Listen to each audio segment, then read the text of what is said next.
તો આ તરફ બનાસકાંઠા જિલ્લામાં પણ આબ ફાટ્યું। ગઈકાલથી અત્યાર સુધી સુઈ ગામમાં 16 ઇંચથી વધુ વરસાદ વરસ્યો। સુઈ ગામના ગ્રામ્ય વિસ્તારોમાં જળબંબાકારની સ્થિતિ છે। સુઈ ગામના અનેક ગામો બેટમાં ફેરવાયા છે। મુશળધાર વરસાદથી સુઈ ગામમાં નદી નાળા છલકાયા, ખેતરો પણ બેટમાં ફેરવાઈ ચૂક્યા છે। જોઈ શકાય છે સુઈ ગામના આ દ્રશ્યો।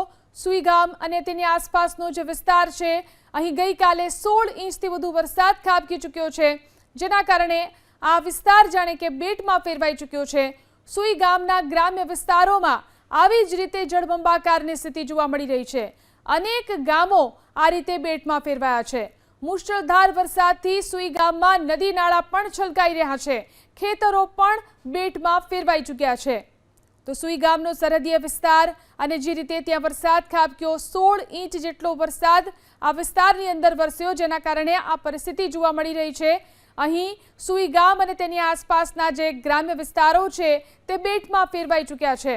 ગઈકાલથી અત્યાર સુધીમાં 16 ઇંચથી વધુ વરસાદ આ વિસ્તારમાં પડી ચૂક્યો છે।